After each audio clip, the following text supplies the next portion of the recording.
Ok. Eh, bueno, una disculpa, la computadora tiene sus momentos de vida propia. Eh, Vamos a continuar con la lectura y estudio de la obra de Sigmund Freud. Estamos en el capítulo 10 de Psicología de las Masas y Análisis del Yo. Para ahondar en este estudio, ya le di la instrucción a la computadora, empieza a grabar, pero no estoy viendo cambios, Uno, dos, tres, ahí está ya. Ya lo vi. Creo que ya están viendo el texto en pantalla. Capítulo 10, la masa y la horda primordial. Aquí, con estas palabras, la horda primordial, debo de señalar el contenido, digamos, de esta idea, la horda primordial, en el texto de Freud, Tótem y Tabú. Ese texto ya lo estudiamos, se los dejaré en la descripción. Y justamente empieza el doctor Freud este capítulo 10, recordemos, Psicología de las Masas es un texto de 1921. Dice Freud, en 1912 recogí la conjetura de Darwin, para quien la forma primordial de la sociedad humana fue la de una horda gobernada despóticamente por un macho fuerte. Miren nada más, inicios del patriarcado. Ajá. Aquí, esta frase que estoy diciendo, inicios del patriarcado, tiene eh, una razón histórico y sociopolítica. Es decir, son palabritas que usamos de vez en cuando para nombrar ciertos fenómenos, ciertos hechos, o en este caso, ciertas hipótesis. Ajá. Conjetura, hipótesis, suposición. Ajá. ¿De quién? Nada más y nada menos que de Charles Darwin, padre de la biología evolucionista o padre de la teoría de la evolución. Ajá. Es decir, Charles Darwin hizo la hipótesis de la horda primordial. Ajá. Y el doctor Freud, en el texto de 1912, 1913 aproximadamente, Tótem y Tabú, recoge, analiza, usa la hipótesis, la tesis, la conjetura, la suposición de Charles Darwin de que nosotros en algún momento de nuestra historia, muy probablemente al inicio de nuestra historia como seres humanos, tomamos la forma de una horda o una tribu, un grupo gobernado, dice el texto, despóticamente, déspota. Vamos a ver, ¿dónde está mi teléfono? Aquí está mi teléfono.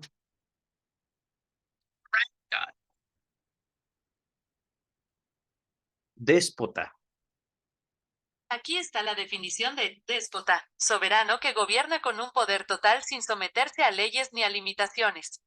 Es decir, suponiendo que yo fuera el soberano déspota, mi voluntad es la ley, punto. No hay más. Ajá. Y eso fue hecho en una hipotética horda primordial por un macho fuerte. Por eso hablamos aquí hipotéticamente de un inicio del patriarcado. Pero, queridas y queridos, estas palabritas que usamos para el año 2023 para nombrar injusticias no tienen en consideración lo que Freud desarrolló en 1912 sobre la horda primordial. Ahorita no voy a decir qué desarrolló, ya lo he dicho en los videos pasados, de hecho en Tótem y Tabú está tal cual, y de hecho Freud hace algunas observaciones de cómo se comprueba la hipótesis no de Darwin, sino de Freud sobre el destino de este macho fuerte, el padre primordial. Ajá. Vamos a continuar con el texto. Intenté mostrar que los destinos de esta horda han dejado huellas indestructibles en el linaje de sus herederos, en particular, que el desarrollo del del totemismo, que incluye en sí los comienzos de la religión, la eticidad y la estratificación social, es decir, digamos, como los niveles sociales. Ajá. Se entrama, miren, con el violento asesinato del jefe y la transformación de la horda paterna en una comunidad de hermanos. Ahí está el destino. No quería yo decirlo, pero ya lo dijo el doctor Freud. Es que miren, en Tótem y Tabú, y se verá también en El porvenir de una ilusión, ¿cuál es el otro? El Moisés y la religión monoteísta. Se hace un estudio sobre eh, lo que implica ser un jefe. Ujú.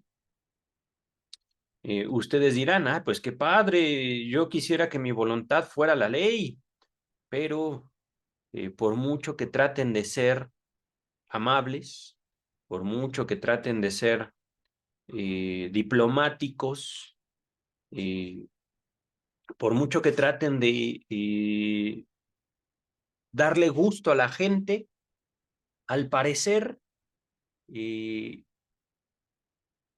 colocamos en el lugar de los líderes, colocamos como representantes de un, ¿cómo decirlo? Es que voy bien en este sentido, representantes de un valor, representantes de eh, un modelo institucional, como los representantes de un grupo, colocamos como representantes de un grupo a un sujeto que, mientras que le da vida a nuestros valores, también como individuos buscamos darle muerte.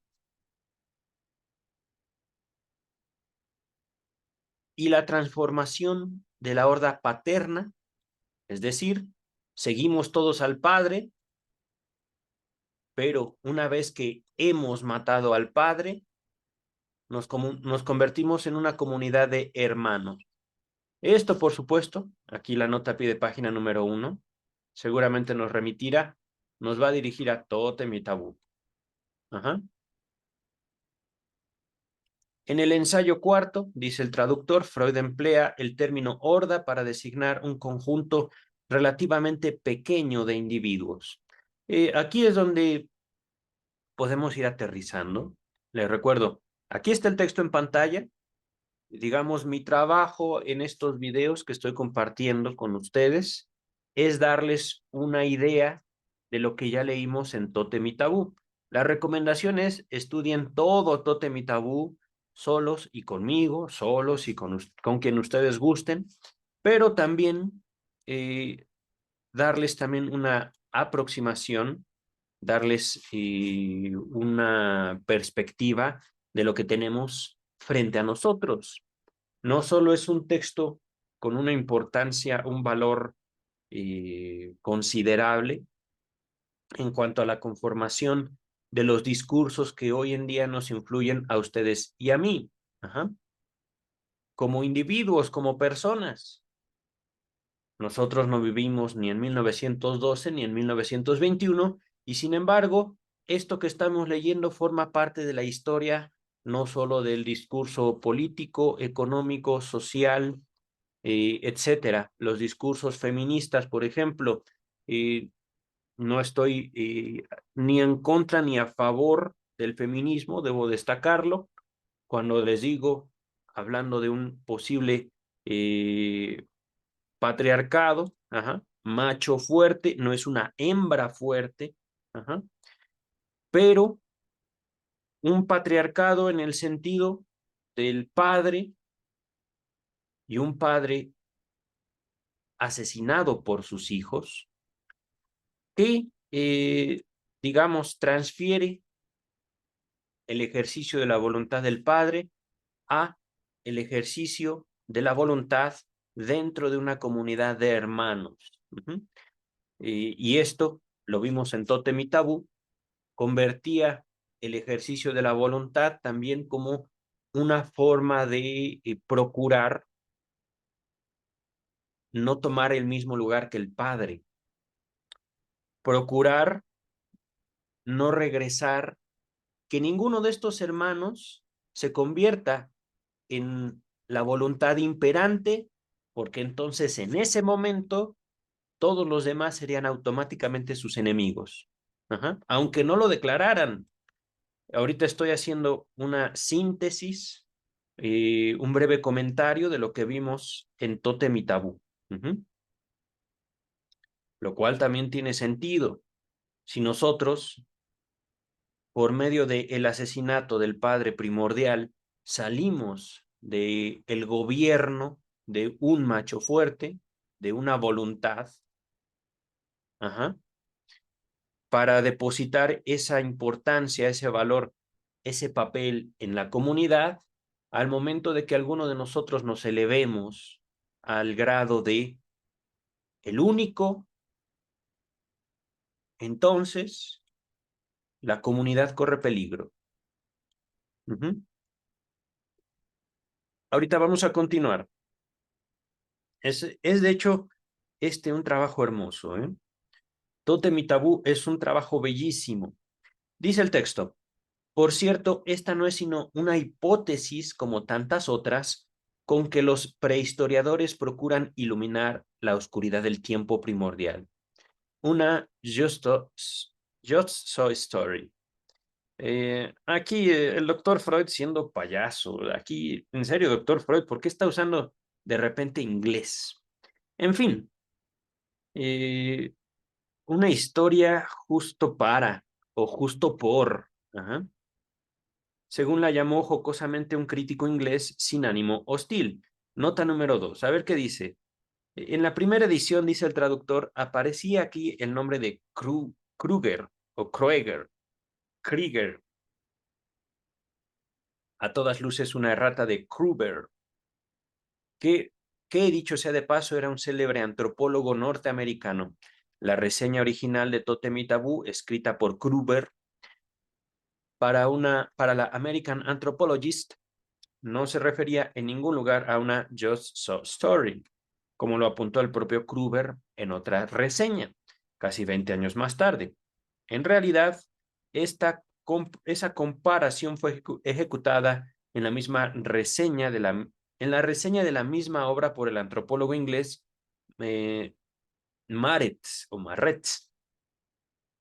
1920, como alusión al libro de Rudyard Kipling, escrito para niños con historias jocosas sobre la evolución.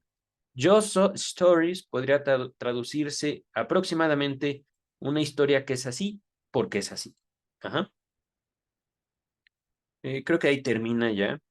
Sí, la nota número 2. La 3 también se ve extensa, la nota 3, pero vamos a continuar. Entonces, esto es básicamente eh, una forma en la cual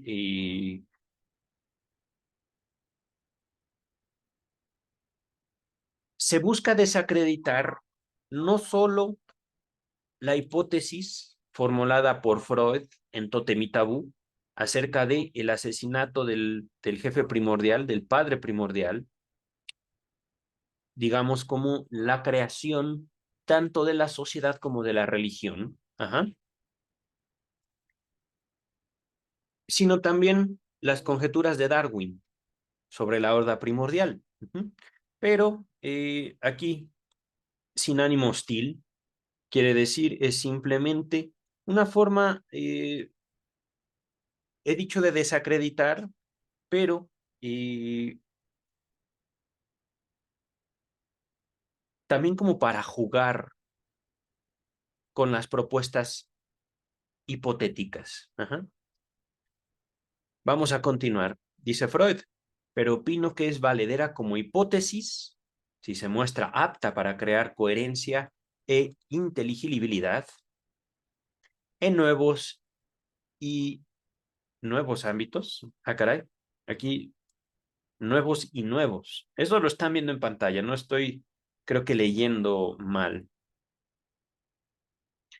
Debe ser un error de imprenta. En nuevos ámbitos debe ser. Vamos a continuar. Las masas humanas vuelven a mostrarnos la imagen familiar del individuo hiperfuerte en medio de una cuadrilla de compañeros iguales. Esa misma imagen contenida en nuestra representación de la horda primordial. La psicología de estas masas, según la conocemos por las descripciones tantas veces citadas, la atrofia de la personalidad individual consciente, la orientación de pensamientos y sentimientos en las mismas direcciones, el predominio de la afectividad y de lo anímico inconsciente, la tendencia de la ejecución inmediata de los propósitos que van surgiendo, todas estas descripciones citadas, no solo por Freud, sino por sociólogos, responde a un estado de regresión de la actividad anímica primordial, de regresión a una actividad anímica primordial como la que ascribíamos justamente a la horda primordial. Es decir, parecería que, y esto es también algo valioso, socialmente no hay y no habrá nunca ningún avance cultural. Socialmente, la horda siempre es y siempre será. Estoy aproximándome a la idea que está planteando el doctor Freud.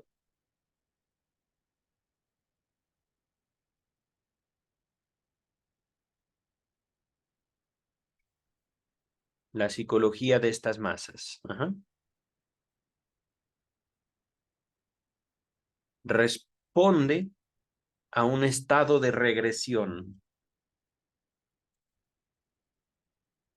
Parecería ser que en el momento en el cual formamos una masa, que esto es curioso, cómo nos aproximamos en este texto de psicología de las masas.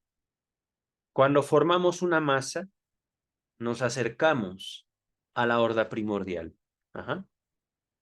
Como si, y esto es también algo valioso al momento de aproximarnos a lo inconsciente freudiano, potencialmente siempre la horda primordial estuviera tocando a la puerta de nuestra vida, de nuestra alma, etc.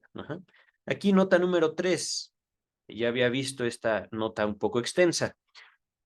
Dice Freud, es curioso, los rasgos que hemos descrito los rasgos que hemos descrito en la caracterización general de los seres humanos tienen que ser válidos en particular para la horda primordial. La voluntad del individuo era demasiado débil, no se atrevía a la acción. Aquí, antes de continuar, como un niño, la voluntad del individuo frente a la horda primordial, o bien frente a la familia, era demasiado débil, no se atrevía a la acción. No sobrevenían otros impulsos que los colectivos, existía solo una voluntad común, no una voluntad singular.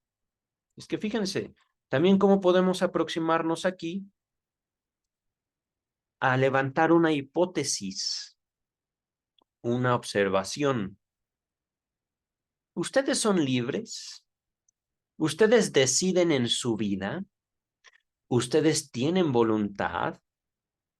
¿Y hasta dónde? ¿Hasta qué punto? No existía una voluntad singular, sino una voluntad común. Es decir, yo me dejo llevar por la voluntad de mis padres. O bien, podemos aproximarnos también a este texto como la interrogante, la investigación, cómo he adquirido una voluntad, cómo yo dejo de ser niño. Dice el texto, la representación no osaba trasponerse en voluntad cuando no se sentía fortalecida por la percepción de su difusión general. Esto podría parecer difícil, realmente no lo es. Si también nos aproximamos a todo el texto, Psicología de las Masas y Análisis del Yo, como una interrogante o como una propuesta de investigación subjetiva, un análisis, un psicoanálisis. Por esto aquí vemos cimentada la principal diferencia entre psicoterapia y psicoanálisis para el año 2023. El psicoanálisis es investigación, la psicoterapia es una búsqueda de confort, de alivio, ¿de qué? No lo sé. Por eso es importante.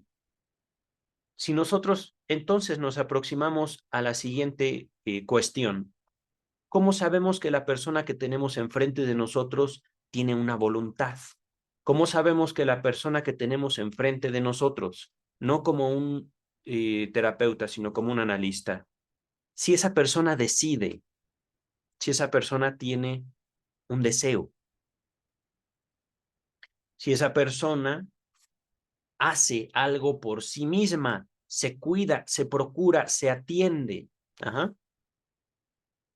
La representación no sabe transponerse en voluntad, es decir, digámoslo así, la idea no iba más allá, el pensamiento no se atrevía a manifestarse en el lenguaje.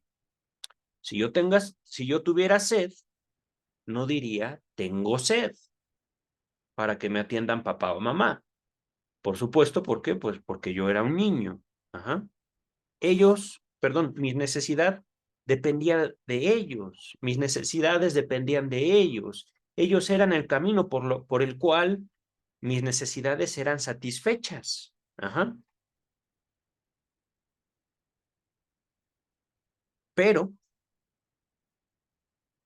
cuando yo crezco, cuando yo soy capaz de satisfacer mis propias necesidades orgánicas, afectivas después,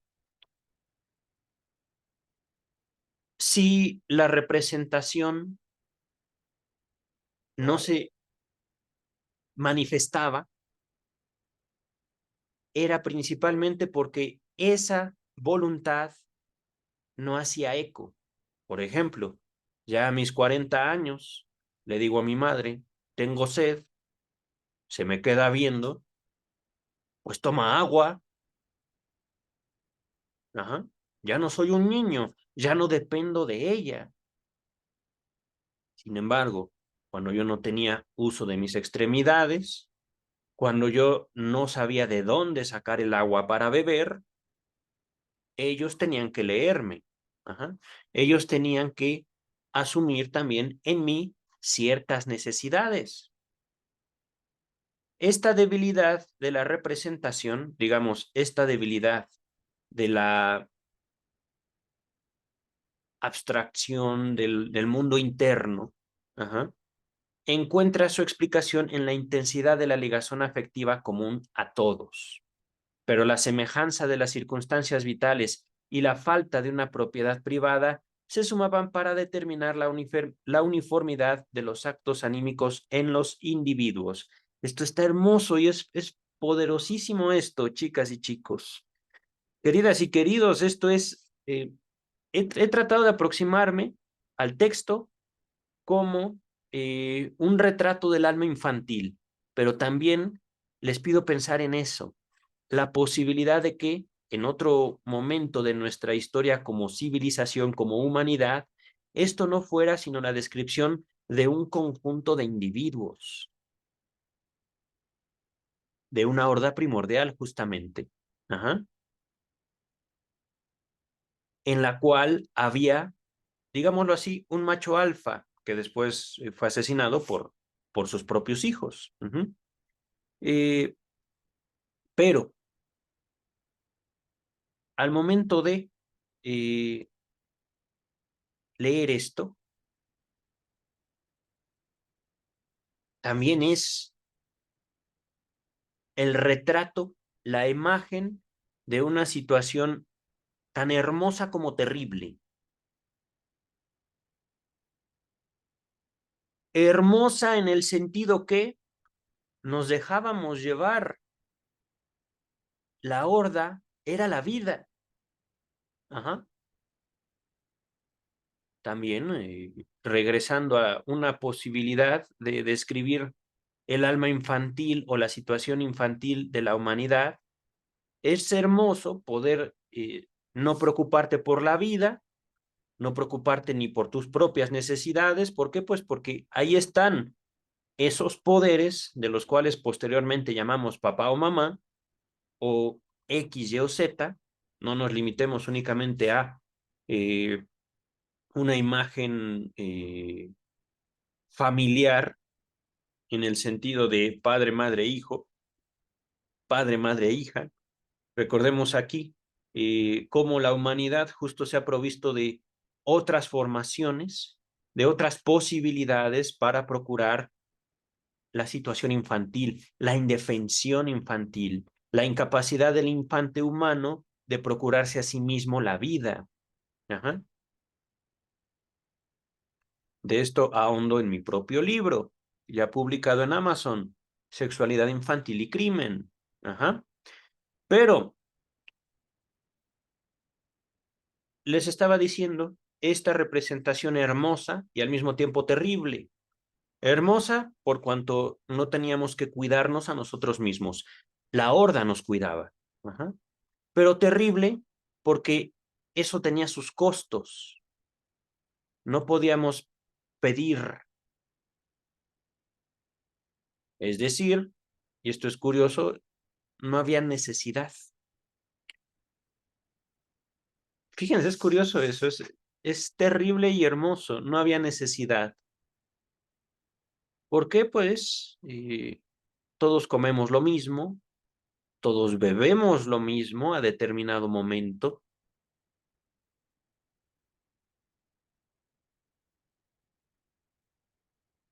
pero si yo tenía ganas de más, si yo tenía más apetito, pues no se me daba.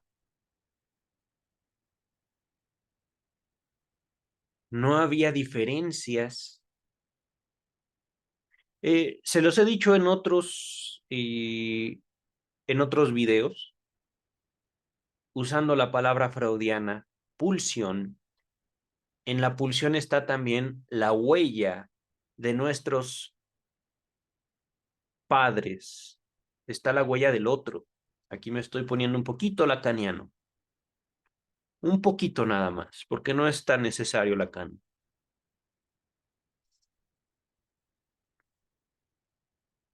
No había necesidades, no había diferencias. Permítame, aquí está. No había propiedad privada.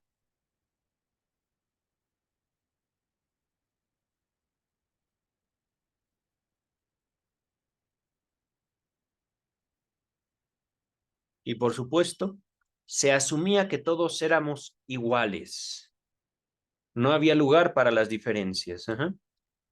Dice la nota 3. Tampoco las necesidades excrementicias excluyen la comunidad, según puede observarse en niños y soldados.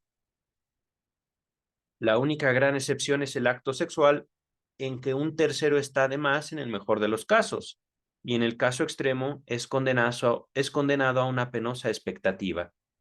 En cuanto a la reacción de la necesidad sexual de satisfacción genital frente a lo gregario, véase páginas 132, 133. Estamos en la 127 y creo que este capítulo acaba antes de la 125.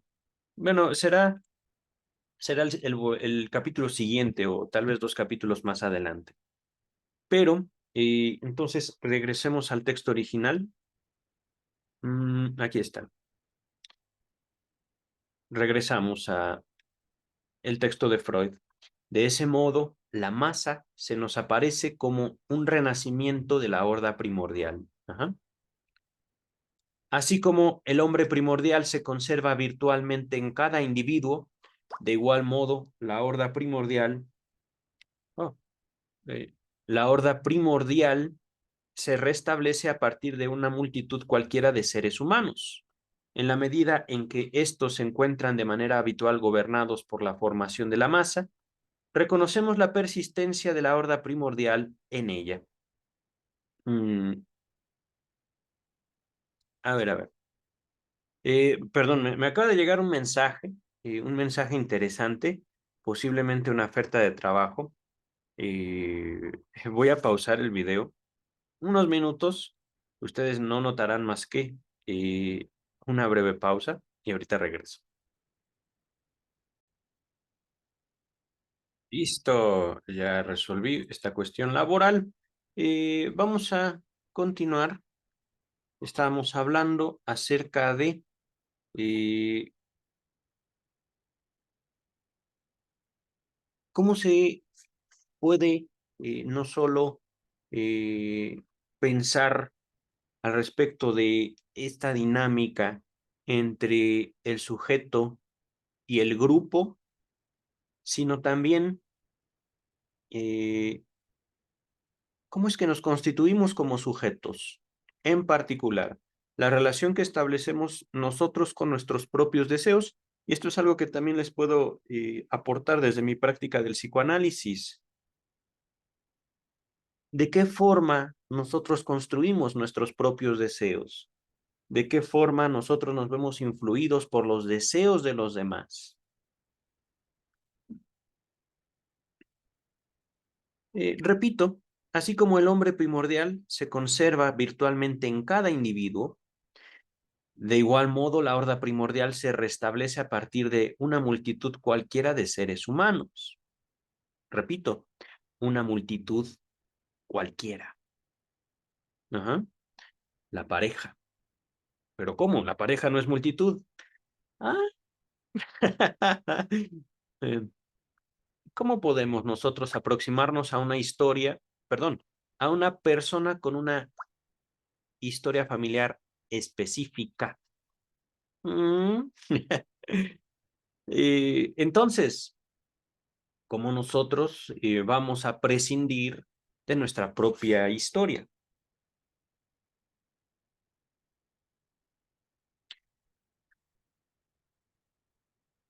Dice el texto. En la medida en que estos se encuentran de manera habitual gobernados por la formación de masa. Reconocemos la persistencia de la horda primordial en ella. Ajá. Tenemos que inferir que la psicología de la masa es la psicología más antigua del ser humano, lo que hemos aislado como psicología individual, dejado de lado, dejando de lado todos los restos de masa, se perfiló más tarde, poco a poco, por así decir, solo parcialmente a partir de la antigua psicología de la masa. Todavía hemos de hacer el intento de indicar el punto de partida de este desarrollo. Aquí les soy sincero,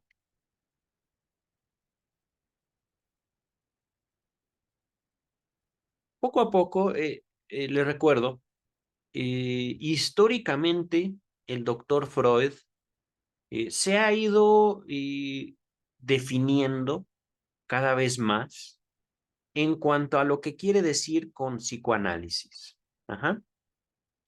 Recordemos que para el tiempo en el cual Psicología de las Masas, 1921, fue publicado, el doctor Freud pasó de ser justamente el único exponente del psicoanálisis a un macho fuerte. Ajá. Entonces, este texto, Psicología de las Masas y Análisis del Yo, se ha convertido, digamos, como en una forma no solo de decir tengo historia, sino que también en la historia yo mismo he pasado a ser el padre primordial de un movimiento en específico, un movimiento histórico, un movimiento científico, el psicoanálisis. Ajá. Cuando Freud habla de un violento asesinato del jefe, también se está incluyendo él mismo dentro de su propia experiencia como jefe. Cuando les estoy subrayando esto, para entender también un contexto histórico, se habla de un violento asesinato del jefe. Recuerden, por favor, los actos suelen ir encadenados dentro de un contexto simbólico particular. Lo voy a decir así. Ajá. Violencia no es golpe nada más. Ajá. Violencia es Jung queriéndose apropiar legalmente del psicoanálisis. Violencia es Adler, Alfred Adler, diciéndole a Freud, es usted muy grande, me opaca.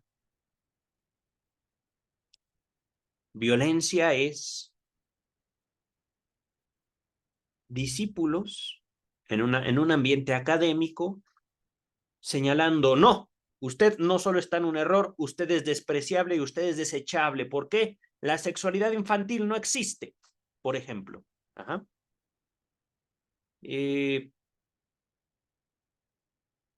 Hablamos de un contexto histórico, no solo de los sujetos, sino también de las ideas. Uh-huh. Ahorita me he detenido en la lectura para introducir la historia del psicoanálisis dentro del texto. Ajá. Cuando leemos la psicología de las masas, es la psicología más antigua del ser humano, quiere decir, estamos estudiando lo que es, lo que era y lo que ha de venir. Lo voy a decir así, usando palabras contenidas en la Biblia. Ajá. Estamos nosotros revisando una propuesta teórica, es cierto, pero también la base de lo que es el ser humano, la base de la estructura social, pero también la base de la estructura individual en la cual los sujetos humanos, si bien se estructuran, se levantan a sí mismos, también sostienen contacto con otras personas que se estructuran de manera similar. Y aquí lo que me llama la atención, lo que me hace preguntarme también, es el lugar del goce dentro de esta estructura social e individual. Lo digo así, el lugar del goce. Quiere decir la forma en la cual nosotros tanto elevamos líderes como nos podremos colocar en una situación de masa, siendo nosotros masa, para encontrar placer, para encontrar dolor, para encontrar una configuración de goce específica. Uh-huh. Repito, tenemos que inferir que la psicología de la masa es la psicología más antigua del ser humano, lo que hemos aislado como psicología individual, dejando de lado todos los restos de masa. Se perfiló más tarde, poco a poco, y por así decir, solo parcialmente a partir de la antigua psicología de la masa. Es decir, no dejamos de ser, ustedes y yo, parte de la horda primordial, aun cuando justo en épocas de redes sociales, lo que se destaca es la perspectiva individual. Lo que se destaca es yo opino, yo creo, yo pienso.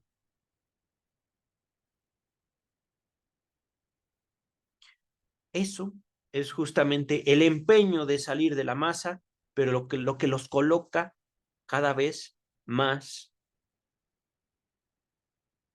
entre el montón. Ajá. Dice el texto, todavía hemos de hacer el intento de indicar el punto de partida de este desarrollo. Aquí el traductor nos dice, véanse las páginas siguientes, pero ahorita poco a poco, ¿sí? Tenemos un desarrollo muy rico que estamos siguiendo del doctor Freud. Una reflexión inmediata nos muestra el punto en que esta aseveración requiere enmienda. A ver, vamos a ver. La psicología individual tiene que ser por lo menos tan antigua como la psicología de masa, pues desde el comienzo hubo dos psicologías, la de los individuos de la masa y la del padre, jefe, conductor. Por esto les hablo de un posible inicio del el paternaje, no, el patriarcado. Ajá. Y aquí es importante, ¿por qué no la madre? ¿Por qué no un matriarcado? ¿Ah? Hablando de una posible configuración de la horda primordial. Porque desde Darwin se dijo, no, tuvo que ser padre. Por eso les digo patriarcado. Y esto no es una crítica al feminismo. No, no, no. De hecho, el feminismo justo tomó tanto ideas de Darwin como de Freud.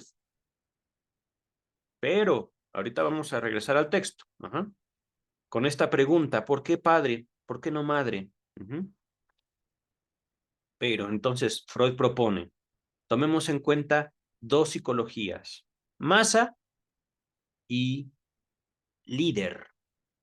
Ahorita estoy aproximándome a todo esto e incluso cambiándolo de sexo con la palabra líder. Ajá. Ahorita dejemos el texto como está. Padre, jefe, conductor. Pero introduje líder y la cuestión madre, no sabemos. Ajá. El texto dice un solo conductor, jefe, líder, hombre, padre. Ajá. Dice el texto, los individuos estaban ligados del mismo modo que los hallamos hoy, pero el padre de la horda primordial era libre. Aquí, una pausa. ¿Libre de qué? De decidir.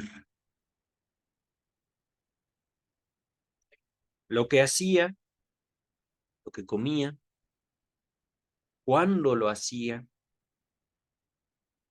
Ajá. El líder disponía de sí mismo. Aquí voy a incluir de sí misma, dice el texto. Sus actos intelectuales eran fuertes e independientes aún en el aislamiento y su voluntad no necesitaba ser refrenada por los otros. En consecuencia, suponemos que su yo estaba poco ligado libidinosamente, no amaba a nadie fuera de sí mismo y amaba a los otros solo en la medida en que servían a sus necesidades. Su yo no daba a los objetos nada en exceso. Uh, es que miren, esta es una perspectiva también valiosísima. Por esto el doctor Freud vale la pena ser estudiado, ser leído.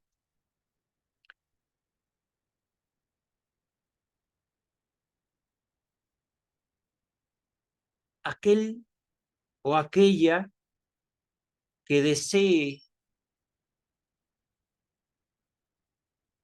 el liderazgo debe encontrar en sí mismo la fortaleza para su propia libertad. Pero, entre otras cosas, tiene que soportar la soledad,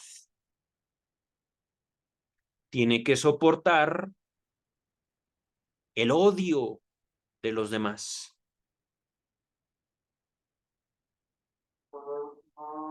Y miren esto. ¿Ustedes creen?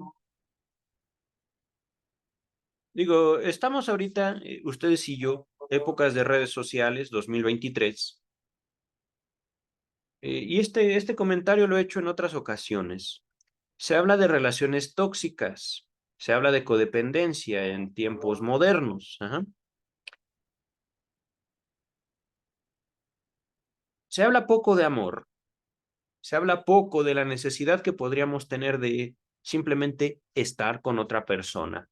No hablo de hacer o decir algo, simplemente de estar. Ujú. Y justo en las redes sociales, la mayor parte del tiempo es gente conviviendo consigo misma. Ajá. En este sentido, yo no soy la excepción. Ujú. Al menos no en estos videos que estoy grabando sobre Freud.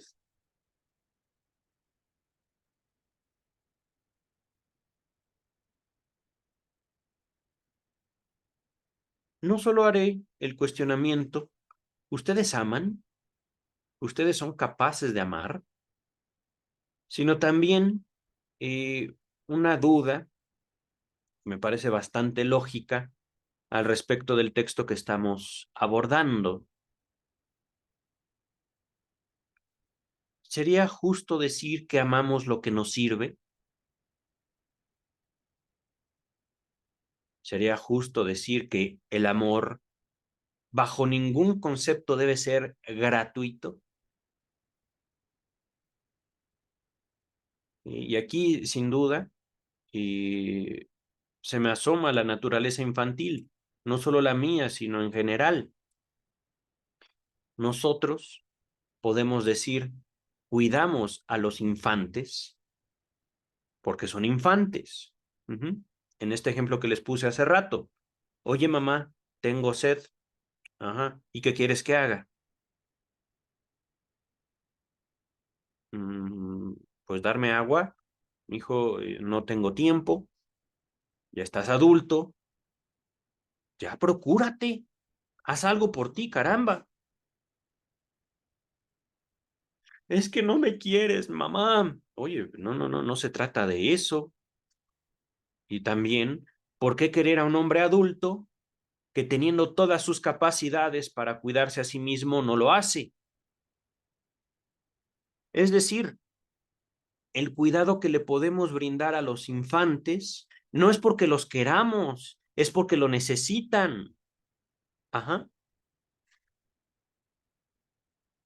No es porque amamos a los niños. Y esto también me regresa mucho a cómo la gente suele tratar a los animalitos, principalmente los perros. Ahorita no me ha acompañado mi perrito porque vivo en otro lugar de donde grababa antes y mi perrito ahorita está bien, está en los pisos de abajo, pero le cuesta trabajo subir la escalera y entonces no me acompaña tanto como antes en los videos. Pero verán una observación al respecto justo de esto.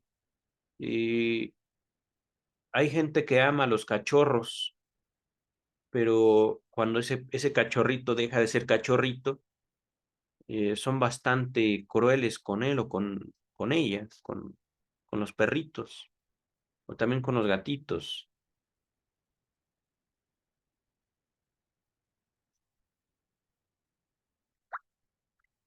Eh, el amor es sin duda uno de los acentos que hace el psicoanálisis en la relación del ser humano con el mundo en general. Ajá. Por cuanto nosotros mismos dejamos de ser niños. Y en eso hay tanto una tragedia como justo la búsqueda de cada uno de nosotros por la libertad, por la autonomía, por nuestra relación subjetiva, específica con la vida. Esto lo digo apuntando al texto, no dejamos de ser la horda primordial a pesar de ser libres. Una paradoja fundacional. Vamos a continuar. Y aquí con fundacional no me refiero al psicoanálisis, sino al ser humano. ¿Cómo sabemos que la persona que tenemos enfrente puede hacerse responsable a pesar de tener todas sus capacidades? ¿Eh? ¿Cómo sabemos que la persona que tenemos enfrente quiere ser libre? ¿Es la libertad un valor, cómo decirlo, universal? ¿O puede ser la libertad la maldición más grande que tenemos como humanidad? Regresamos al texto. En los albores de la historia humana, él fue el superhombre. Estamos hablando del padre primordial, ¿vale? Que Nietzsche esperaba del futuro. Todavía hoy, los individuos de la masa han menester o han de necesitar del espejismo de que su conductor los ama de manera igual y justa. Pero al conductor mismo no le hace falta amar a ningún otro. Puede ser de naturaleza señorial, absolutamente narcisista, pero seguro de sí y autónomo. Sabemos que el amor pone diques al narcisismo y podríamos mostrar cómo, en virtud de ese efecto suyo, ha pasado a ser un factor de cultura. Aquí, queridas y queridos, también debo señalar cómo he dicho, psicoanálisis no es psicología, psicoanálisis no es psicoterapia, y también después de la muerte del doctor Freud, se hizo un conjunto de, digámoslo así, diques morales al psicoanálisis. Ajá. En el psicoanálisis puro, en el psicoanálisis freudiano, no podemos decir el narcisismo está mal, el narcisismo es patología mental, es enfermedad mental. No. Hablando de narcisismo, estamos hablando de un individuo que solo se necesita a sí mismo, es decir, es un estado natural en todo ser humano, principalmente durante la infancia. Cuando les digo, cuidamos a los niños cuando no necesariamente los amamos, otra es la perspectiva infantil. Ay, bueno, qué padre. Ni siquiera siento hambre cuando ya me dan de comer. Todo el mundo gira a mi alrededor. Yo soy el universo entero. Por supuesto, no que yo piense así, sino que es una forma de aproximarnos a la realidad infantil. Ajá. A la realidad de un sujeto orgánico que desconoce de su propia naturaleza orgánica y la desconoce justamente porque está sujeto a los cuidados. Por eso les hablaba de una beaticidad, de eh, digámoslo así, un cielo hipotético en la infancia y también en la horda primordial. ¿Por qué? Porque no era necesario pedir. Ajá. ¿Por qué? Pues porque somos el centro del universo, ¿no? Aquí justamente les puedo decir, no hay narcisismo malo en el sentido que yo aprendo a cuidarme a mí mismo y nuevamente centrando el valor de mi propia persona como el motor de mis actos. Ajá. Ahorita lo voy a poner así. Y entonces, aproximándonos a estas palabras, narcisismo, no como un empeño moral del doctor Freud de decir los niños están mal o el narcisismo es algo malo. Ajá. Hablamos de eh, un estado hipotético infantil que se ve confrontado. Ajá. Aquí me remito, por ejemplo, a análisis infantiles, por ejemplo, el de el pequeño Hans. ¿Cómo puede ser? Mi mamá es esposa de mi papá. No, no, no, no, no. Eso no lo quiero yo. Yo no quiero que mi mamá sea esposa de mi papá. Mi mamá es mi mamá, no es tu esposa, papá. O al revés, ¿cómo puede ser? Mi papá es esposo de mi mamá. No, no, no, no, no. Mi papá es mi papá, ¿eh? Y ahora, ¿qué está pasando? ¿Cómo puede ser que de repente haya llegado una enana a los brazos de mi mamá? ¿Cómo que es mi hermana? ¿Yo en qué momento les pedí eso? No, no, no, no, no, no, no, no, no. A ver, como yo no la pedí, se la llevan ahorita, ¿eh? Y no sé dónde la van a dejar, pero yo no la quiero aquí. ¿Cómo que la voy a tener que compartir a mi mamá? No. O a mi papá. No, menos. No, no, no, no, no. Toda la atención, todo el cariño de ellos es para mí. Ujú. El narcisismo es al mismo tiempo un estado de independencia absoluta de todo y el lugar más vulnerable del mundo. En el sentido que nos vamos a dar cuenta que el mundo no gira por nuestra voluntad, que van a pasar cosas que nosotros no queremos. ¿Me explico? Uh -huh. Por supuesto, estoy haciendo una pregunta al aire. Ahorita no hay quien me conteste si me explico o mi discurso es comprensible.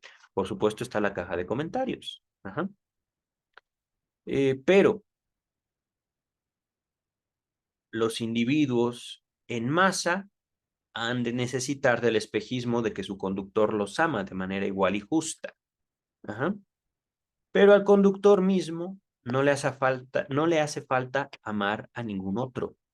Puede ser de naturaleza señorial, absolutamente narcisista, pero seguro de sí y autónomo.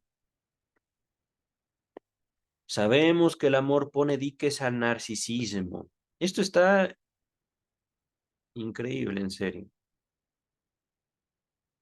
Sabemos, cuando dice sabemos, el doctor Freud habla de un grupo, porque no se puede decir sabemos sin decir yo y otros.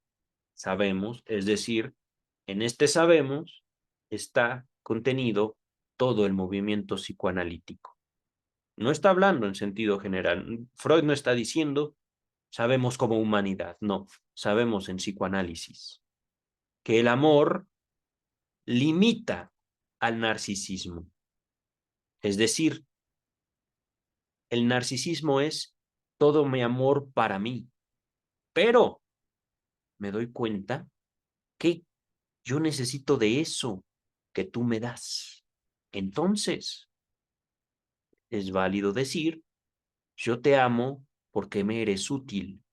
Yo te amo porque tú me representas algo. Yo te amo porque tú eres el camino por medio del cual yo encuentro una satisfacción. Y podríamos mostrar cómo, en virtud de ese efecto suyo, ha pasado a ser un factor de cultura. Uh, En otras palabras, el amor es la base de la cultura. El amor es el valor que nosotros le damos a las producciones ajenas. Continuamos. El padre primordial de la horda no era todavía inmortal, como pasó a serlo más tarde por divinización. Es decir, ya matamos a papá.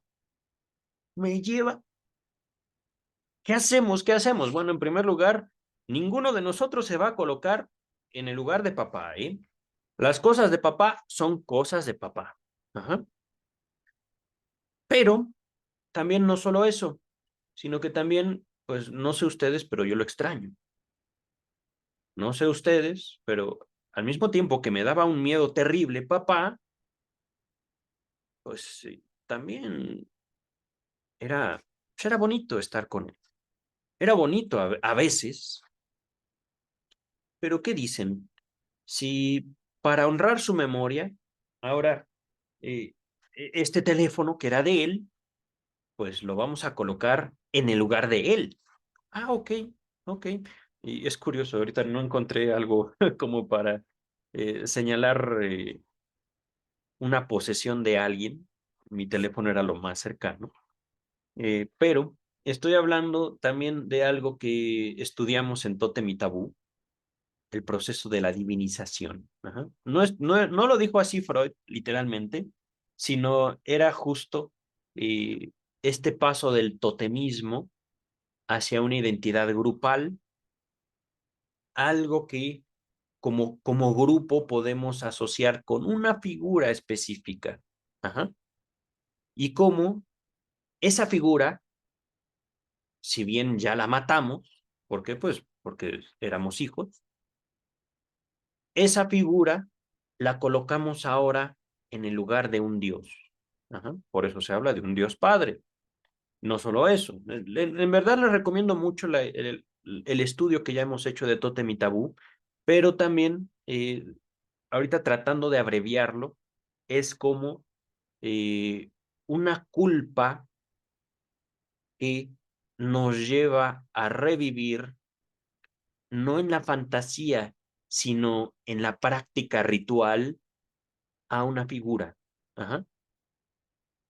por supuesto, ya en una práctica ritual, en una serie de historias, convertimos a esa figura que históricamente formó parte, digamos, de el asesinato primordial, el asesinato originario, la convertimos a través de las historias en un ser inmortal. Es decir, sí, efectivamente, ya lo matamos, pero no morirá su recuerdo. Ajá. Y no morirá su recuerdo porque hemos de repetir este conjunto de historias, entre las cuales, por supuesto, se va a demostrar que ese sujeto al cual ya matamos permanece. Puede ser que no lo veamos, pero por allá seguirá. Ajá. ¿Por qué? Porque papá no era solo papá. Papá es un Dios. Entonces, por supuesto, somos hijos de Dios. Uh-huh. Y ahorita esto podría ser tomado por algún religioso como una afrenta al pensamiento religioso. Eh, Le sugiero en verdad mucho estudiar Tótem y Tabú. No es una declaración antirreligiosa, sino es la justificación por medio de la cual el doctor Freud, desde hace muchos, muchos años, antes de 1921, antes incluso que Tótem y Tabú, decía, es que en la religión está, ¿cómo decirlo? No una práctica para sostener la vida emocional, sino está jugada la vida emocional del ser humano. Es decir, hay religión por cuanto hay afectos.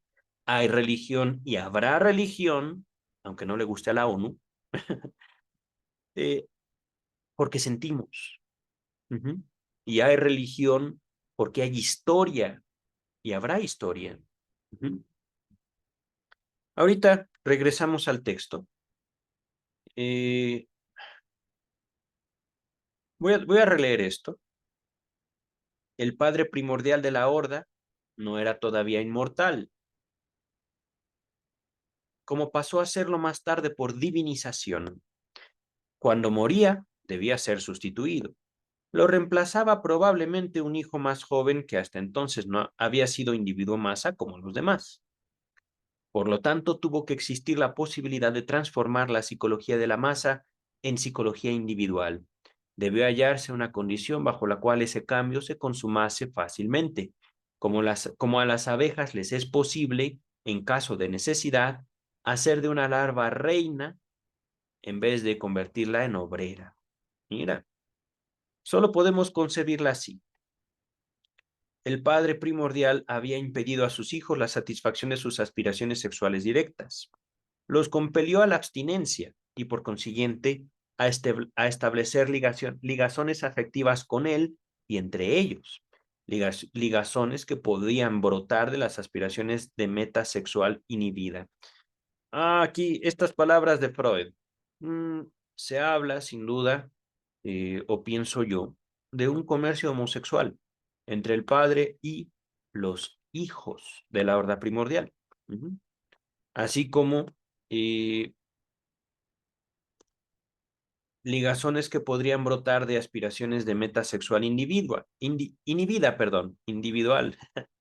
Ahí se me fue un lapsus que tiene que ver justo con la satisfacción autoerótica o bien la masturbación. Pero eh, se habla también de un fenómeno que podríamos también nombrar como la sustitución de o la búsqueda de la satisfacción de la necesidad sexual en la ternura. Ajá. Es que no cojamos, no tengamos relaciones, seamos amables los unos con los otros, por ejemplo. Ajá. Meta sexual inhibida, es decir, hay una meta sexual, pero que no se alcanza. Uh-huh. Entonces, ahorita podemos aproximarnos de estas formas a el texto que estoy subrayando. Ajá. El padre primordial dice no. Tú quieres hacer esto, pues no. Ajá. O te abstienes o dejas de hacerlo por amor a mí, por amor a tus hermanos. ¿Por qué? Porque si tú quieres eso, otros también pueden quererlo. Ajá. Entonces, no. Dice el texto, los compelió, por así decir, a la psicología de masa. Los empujó, les invitó. No hagas porque eso que tú haces puede tener efecto en los demás. Y de hecho tendrá efecto. Ajá. Dice el texto, sus celos sexuales y su intolerancia pasaron a ser, en último análisis, la causa de la psicología de la masa. Aquí con sus celos sexuales, los celos del padre. Ajá. Psicología de la masa. Nota número 4. ¿Acaso puede suponerse también que los hijos expulsados, separados del padre, hicieron el progreso desde la identificación entre ellos hasta el amor de objeto homosexual? Lo que les comentaba. Y así obtuvieron la libertad para matar al padre. Eso está fuerte. Pero también les hago una pregunta. Eh, ¿Qué pasaría si sustituyéramos en esta elaboración al padre por la madre?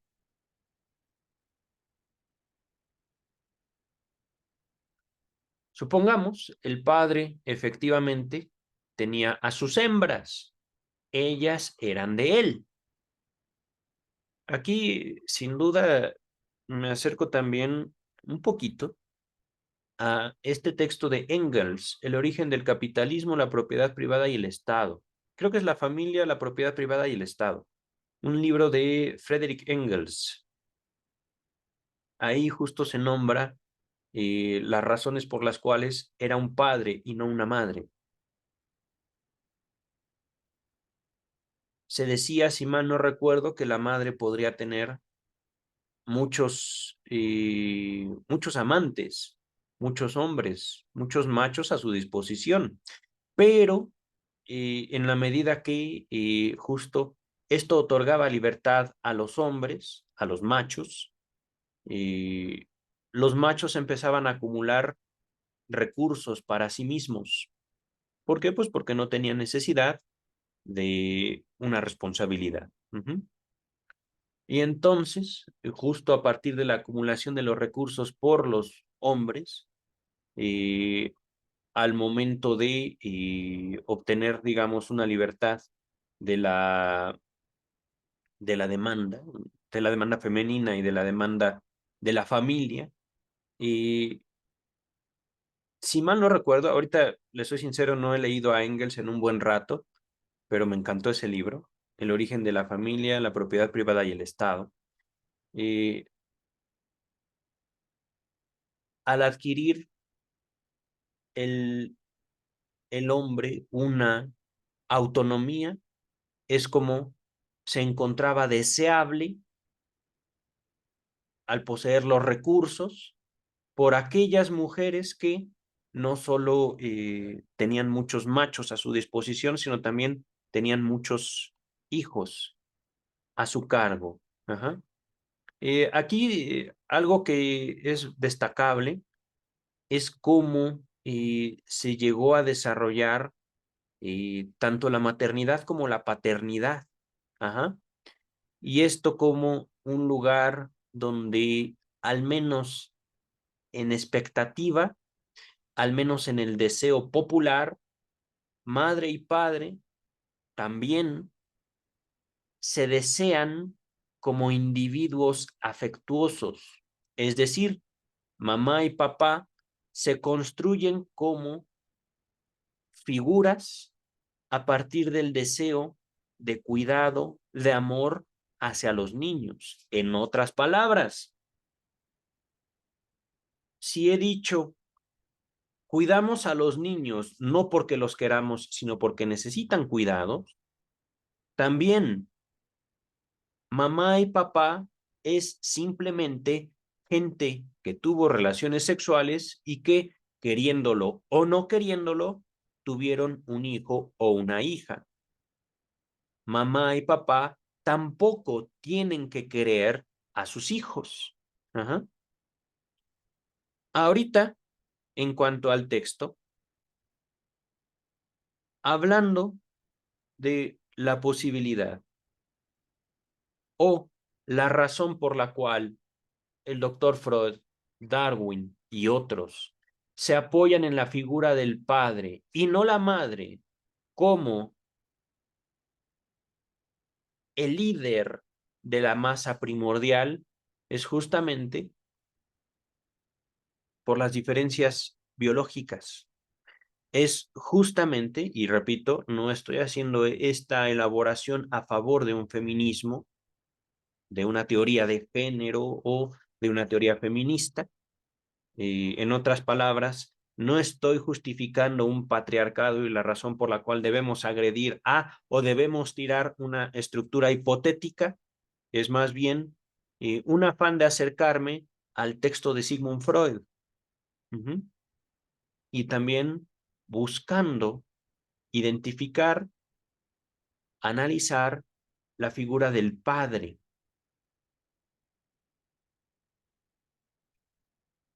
Aquí supongamos, ¿y qué tal si no era un padre, sino una madre?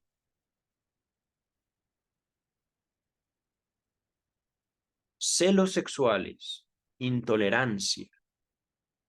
¿Puede una madre celar a su hijo? Claro que sí. No, no, no, no, no. No te acerques a esa muchacha porque no te conviene. No te acerques a esa otra muchacha porque no es para ti. Esa muchacha está muy fea. Esa muchacha no tiene el mismo estatus que tú. Esa muchacha X, Y o Z. Ajá. Oye, mamá, pues entonces, pues ya consígueme una novia, ¿no? Pues no. No, no, no, no, no. Y esto también me lo han dicho analizantes. ¿Yo para qué quiero novia si tengo a mi mamá? Hablando de complejo de Edipo, hablando también, y esto es importante, no categorizando este tipo de manifestaciones afectivas de estructuras familiares y sociales, primero, como garantía de incesto. Ajá. No, no, no. Estamos hablando de el lugar en el cual se colocan determinados sujetos masculinos, femeninos, adultos e infantes. Ujú. Y por cierto, este decir, ¿para qué quiero novia si tengo a mi mamá? Era el dicho de un hombre de aproximadamente 20 años, consumidor, si mal no recuerdo, de cocaína base. ¿Para qué quiero novia si tengo a mi mamá? Y al hacer estas configuraciones, señalo justo una estructura específica. No estoy queriendo decir con esto que todos los individuos que consumen sustancia tengan un complejo de Edipo exacerbado. No, no, no, no, no. Simplemente ese sujeto eh, quería a su mamá. Ajá, y la quería intensamente. Ujú. Y justo él en su intensidad, eh, repito, no estoy condenando aquella relación como incestuosa, pero se cerraba a él a la posibilidad de encontrar una novia. Uh-huh. eh, Hablando de, entonces, la hipótesis formulada por Darwin y de la cual Freud se apropia en Tótem y Tabú, tiene un sentido específico, tiene un sentido también lógico. Hablamos de individuos específicos. Ajá. Si bien hemos hablado de una horda primordial en un sentido, ¿cómo decirlo? Universal, hipotético, también el lugar de el único puede ser ocupado en determinadas personas, en determinadas eh, situaciones, por una mujer. Uh-huh.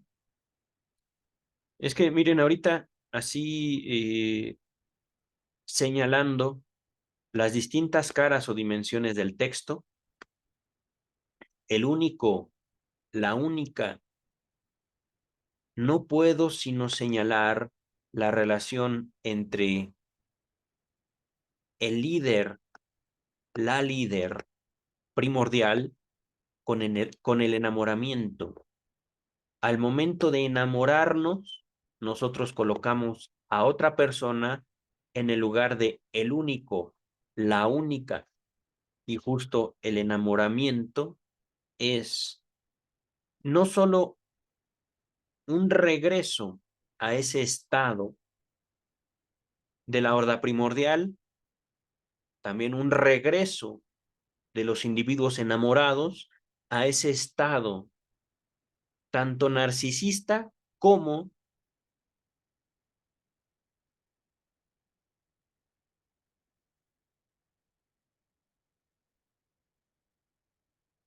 un estado de necesidad, un estado de vulnerabilidad típico del narcisismo, en el cual una persona es el mundo. Por eso, justo colocando o señalando eso hermoso una vez más de la situación de la horda primordial. Hermoso y terrible, he dicho, justo porque en el papel del líder recaen tanto todos los terrores que nos puede provocar algo, como toda la esperanza que nos evoca una figura en la cual encontramos al mundo entero. Nota número 4. Ok, ok. Básicamente, ya leímos la nota 4, pero lo que dice es, si yo te puedo querer, hermano, ¿para qué quiero al Padre? Bueno, pues matémoslo. Ajá. Y nuevamente estoy haciendo un hiper resumen de Tótem y Tabú. Continúa el texto. Al que fue su continuador, del Padre, al nuevo líder, se le abrió también la posibilidad de la satisfacción sexual y, por tanto, la de salir de las condiciones de la psicología de la masa. Uy, caray, pero ¿él hubiera estado listo? Él o ella. Aquí estoy jugando con el texto, le soy sincero, al considerar la figura del padre primordial como una figura asexual o bien bisexual, de los dos sexos. Ajá. Padre, madre primordial. Si bien hay razones económicas e históricas para situar únicamente al padre como la figura central de la horda primordial, el ser humano demuestra en sus hechos cotidianos que eh, tanto la influencia de, eh, ¿cómo decirlo? La influencia de lo heredado anímicamente, es decir, el carácter grupal de lo inconsciente, como los eventos que efectivamente nos han marcado en la historia personal, determina la manifestación de nuestra vida afectiva. Tal vez estoy siendo muy abstracto, diré que tanto lo posible como lo real, tanto lo deseable como aquello que nos toca vivir, es lo que nos hace ser individuos, nos hace ser personas. Por supuesto, aquí ya no hay nada, digamos, en el sentido de una psicoterapia, nada en el sentido de un alivio que podamos nosotros llevar al pasado o al presente. Un alivio hipotético de haber sido parte de la horda o del dolor de que nos haya tocado una madre tan importante como para no querer sustituirla nunca, recordando las palabras de aquel paciente que tuve. Ujú. Dice el texto, eh, la fijación de la libido a la hembra, la posibilidad de satisfacerse sin dilación y sin almacenamiento, pusieron fin a la significatividad de las aspiraciones sexuales de meta inhibida e hicieron que el narcisismo fuera incrementándose en esa misma medida.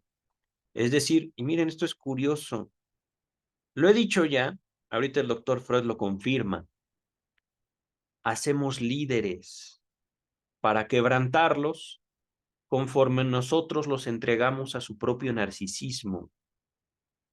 Como sociedad, construimos líderes que sabemos serán quebrantados por sus propios deseos. ¡Pum!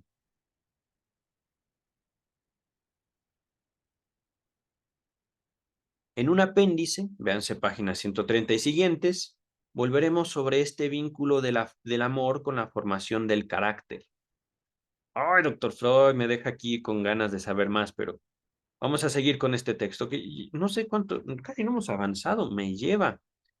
A ver, 118, 121, estamos a 3 páginas. Y he disfrutado mucho este texto. Dice Freud, será particularmente instructivo destacar el vínculo en que se encuentra la constitución de la horda primordial con la institución a través de la cual se mantiene cohesionada una masa artificial y prescindiendo de los medios compulsivos. A ver.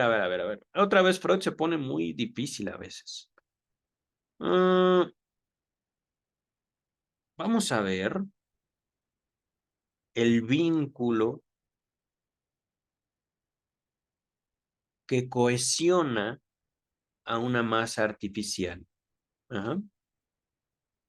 Y que se manifiesta en la constitución de la horda primordial.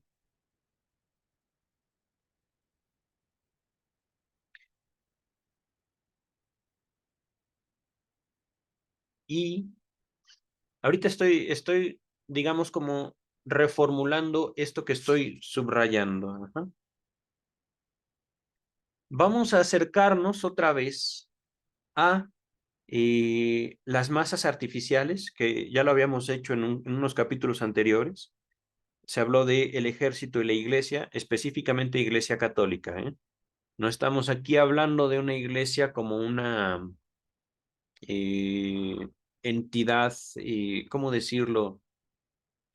Una entidad, lo voy a decir así, espiritual es más bien una entidad grupal. Ajá. Un grupo con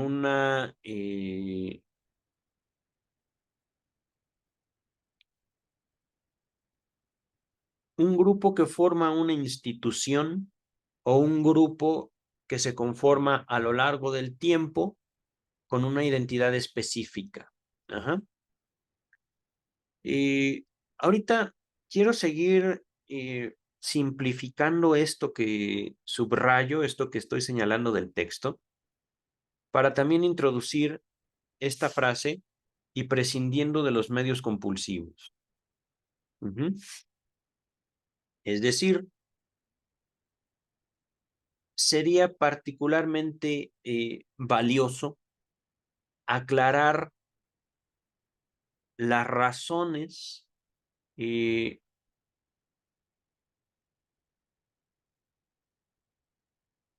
sería particularmente valioso aclarar las razones por las cuales eh, la formación de la horda primordial se manifiesta en las masas artificiales y haciendo a un lado los medios coercitivos o la obligación a ciertas personas a pertenecer a diversos grupos. Ajá.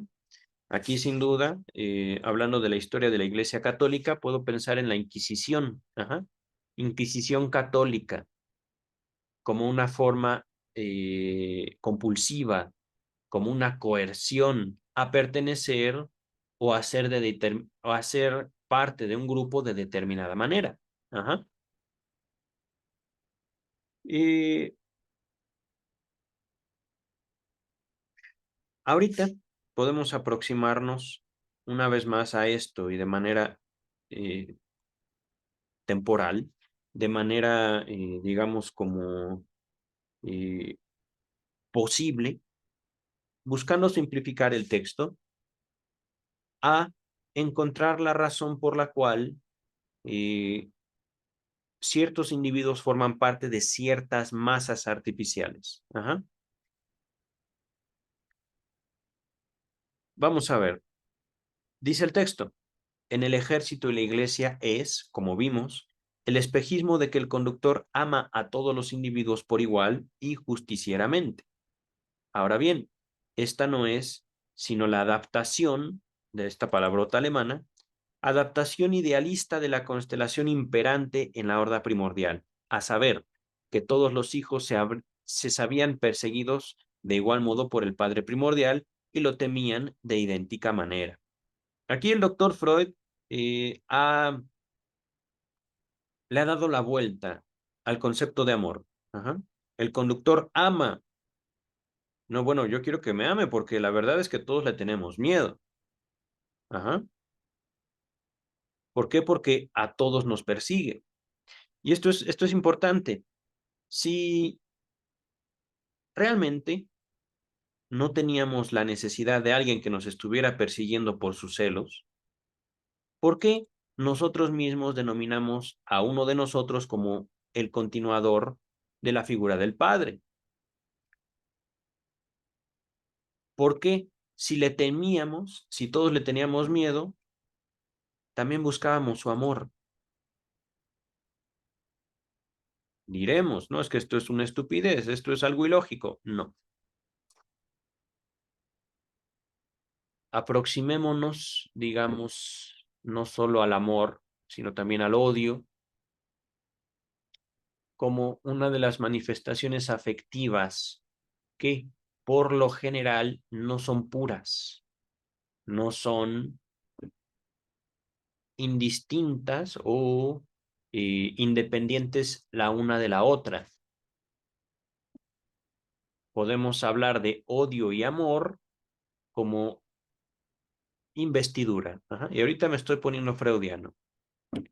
Podemos hablar de odio o amor como sentimiento.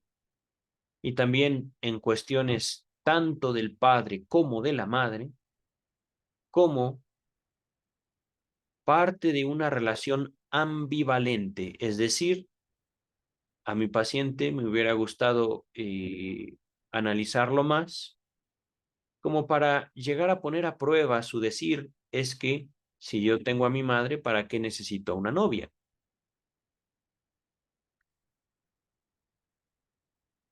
Por lo general, el ser humano se desarrolla en la ambivalencia afectiva. Esto quiere decir, por lo general, amamos y odiamos al mismo tiempo o a veces alternadamente a la misma figura. Cuando digo alternadamente es, a veces mi padre es la persona que yo más quiero en el mundo o a veces también me gustaría verlo muerto, por poner un ejemplo. Ajá. Esto se extiende no solo a los padres, sino también a todas aquellas figuras lo suficientemente cercanas como para lograr despertarnos ambos sentimientos, ambas emociones, ambas reacciones. Ajá. Mm, Y entonces, una adaptación idealista es transformar el odio por amor. Ujú. Transformar el odio que nos evoca el Padre primordial, al que tememos todos de la misma manera, en un, ay, pues mira, ya lo matamos, ahora vamos a poner a uno de nosotros al cual vamos a procurar ganarnos su amor, un sustituto. Bueno, pues ya matamos ahora al nuevo padre primordial y pues entonces, ¿qué hacemos? Ah, pues vamos a colocar a otro.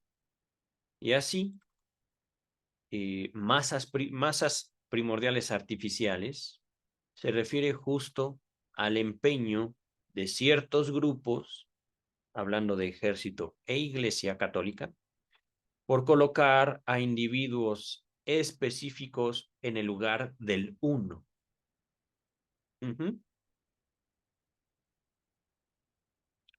Dice el texto: ya la forma siguiente de la sociedad humana, el clan totémico, tiene por premisa esta transformación sobre la cual se erigen todos los deberes sociales. La fuerza inquebrantable de la familia en cuanto a formación de masa natural descansa en que esa premisa necesaria, el idéntico amor del padre, puede realizarse en ella.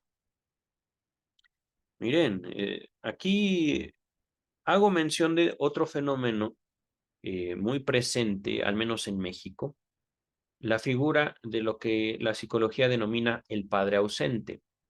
Ajá.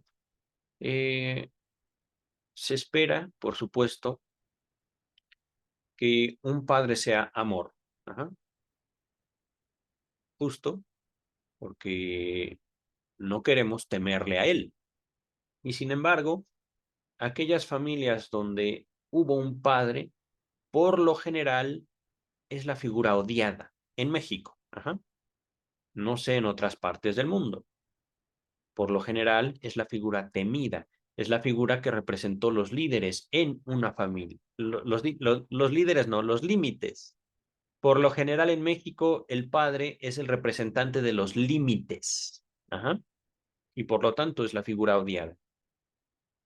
Pero,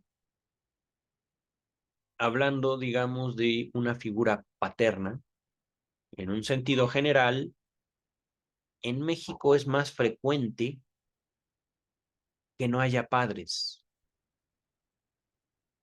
El padre ausente se le denomina en psicología, no en psicoanálisis. Ajá.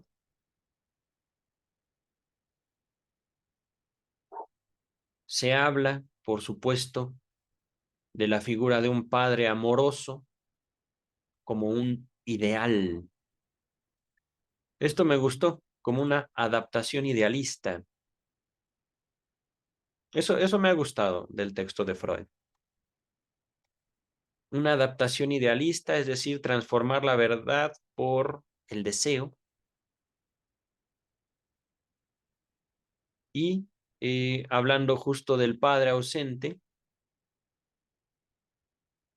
me voy a escuchar un poquito lacaniano, es como se señala la principal eh, característica de la paternidad, al menos en México. Ajá. La ausencia. Y por supuesto, poca gente podría mencionar en la ausencia un valor, digámoslo así, positivo. En el momento en que, cuando esa figura del padre no estuvo presente, no hubo de él ninguna clase de límites. Es decir, el padre ausente es, por lo general, un padre en el que se depositan todas las fantasías de lo bueno, aunque también es posible que padre ausente sea el motivo por el cual se le odie, a pesar de que no hubo ningún costo por sostener a tal figura en la vida propia. Dice el texto, mmm,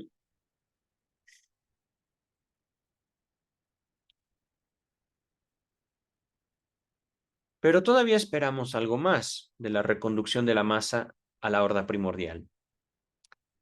Debe allanarnos o debe llevarnos lo que hay aún de misterioso y no comprendido en la formación de masa, y que se oculta tras las enigmáticas palabras de hipnosis y sugestión.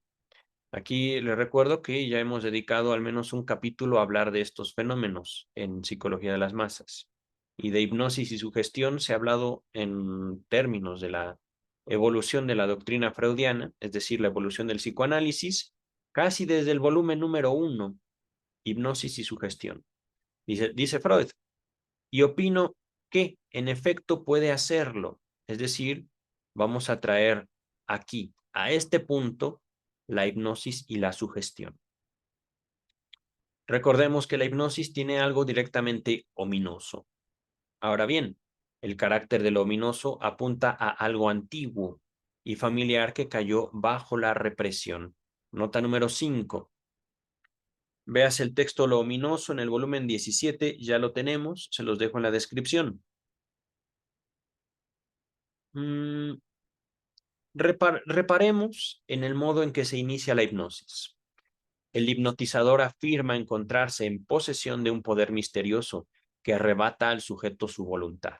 O, lo que es lo mismo, el sujeto cree eso de él, es decir, el sujeto que se va a hipnotizar. Yo me voy a hipnotizar porque tú tienes un poder misterioso. Ajá. Este poder misterioso, que popularmente sigue designándose a menudo como magnetismo animal, estas palabras son fuertes, magnetismo animal, una especie de atracción misteriosa y que lo asociamos con los animales, tiene que ser el mismo que los primitivos consideraban fuente o el origen del tabú, el mismo que irradian reyes y caciques y vuelve peligroso acercárseles, o el maná. Ajá. Este magnetismo animal. Uh-huh. Ahora, el hipnotizador pretende poseer ese poder. ¿Y cómo lo manifiesta? Exhortando a la persona a mirarlo a los ojos. Lo típico es que hipnotice por su mirada. Pero justamente la vista del cacique es peligrosa e insoportable para los primitivos, como después lo será la visión de la divinidad para los mortales. Es decir, y esto es teología básica, bueno, un poquito avanzada, Dios mata con la mirada. El Dios bíblico. La presencia de Dios termina con la vida. Dios no necesita hablar, sino simplemente estar en una misma habitación para nosotros, gente que no es divina, correr peligro de muerte. Vean o bueno, investiguen acerca de el Arca de la Alianza y las precauciones que tenían los antiguos levitas, los antiguos sacerdotes judíos, para llevar a cabo los rituales frente al Arca de la Alianza. Esto, si mal no recuerdo, bueno, está en el Antiguo Testamento, pero no me acuerdo si es en el libro de Crónicas o de Reyes. Creo que es en Crónicas. Ajá. Si los sacerdotes entraban en presencia de la Arca de la Alianza, se podía manifestar Dios ahí y tenían que atarse una cuerda desde que entraban al altar hasta salir del altar y ellos, y solo ellos, porque no podían entrar muchos al altar para ofrecer sus sacrificios a Dios, tenían que llevarse un cinturón hecho de cascabeles porque si se manifestaba Dios, podían morir. Ajá. Y entonces, este cinturón de cascabeles, al momento de dejarse de oír, los antiguos sacerdotes, los sumos sacerdotes, o el cadáver de los sumos sacerdotes que vieron la presencia de Dios y que murieron por la presencia de Dios, tenían que ser sacados de la presencia de Dios por medio de la atadura, el cinto amarrado a su cinturón, vaya, tenían que ser arrastrados afuera por otros levitas, por otros sacerdotes. Ajá. Entonces, regresando al texto, todavía Moisés tiene que hacer de intermediario entre su pueblo y Jehová. Recordemos, Freud era judío, pues el pueblo no soportaría la visión de Dios. Así, Moisés estuvo en la presencia de él, es decir, de Dios. Y cuando regresó al pueblo judío, Moisés regresando ante los judíos en general, el rostro de Moisés, desprendía rayos. Una parte del maná de se había transferido a él, a Moisés, como le ocurre al intermediario entre los primitivos. Ajá. Aquí, véase Totem y Tabú, ensayo 2 y las fuentes que ahí se citan. No recuerdo las fuentes, pero nuevamente, si se habla de Moisés, estamos hablando de los 5 primeros libros de la Biblia. Génesis no, Moisés. No sé si estaba, debe ser en Éxodo. El libro del Éxodo es el que narra la salida del pueblo judío de las tierras de Egipto, de la cultura egipcia, y justo también en Éxodo se narran las primeras experiencias de mediación entre Dios, Moisés y el pueblo judío.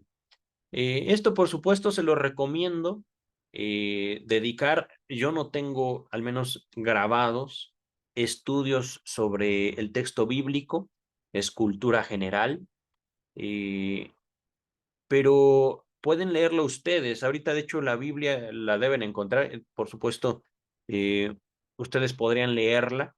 El libro de Éxodo, eh, Levítico, Números y Deuteronomio. Ah,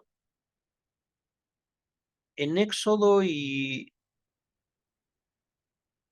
Levítico debe estar contenido mucho de esto.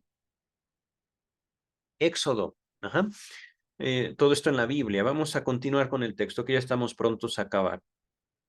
Por lo demás, es posible provocar la hipnosis también por otras vías, lo cual es despistante y ha dado ocasión a teorías fisiológicas, es decir, del cuerpo, insuficientes. Por ejemplo, la fijación de la vista en un objeto brillante o la audición de un ruido monótono. Aquí debo de señalarles cómo esto era una práctica común en Viena, común en tiempos de Sigmund Freud, y cómo, a pesar de contar con otras alternativas culturales, sigue, digámoslo así, eh, el criterio popular descansando grandemente en prácticas mágicas. Ajá. Esto no lo digo como una crítica a el valor de la ciencia, es decir, no debe tomarse mi decir como un reclamo a el poco criterio científico que existe en el criterio popular. Uh-huh. eh, y esto es curioso también. Al momento de hacer esta formulación, el criterio popular no va a buscar el criterio científico. Es decir, popularmente la magia, popularmente la superstición es como una forma de afianzar la identidad de la masa y al mismo tiempo la masa va a buscar aquellas prácticas que fundamenten en su criterio, en su interés, una relación específica con la vida propia. Esto está muy, muy abstracto. Creo que sería más fácil decir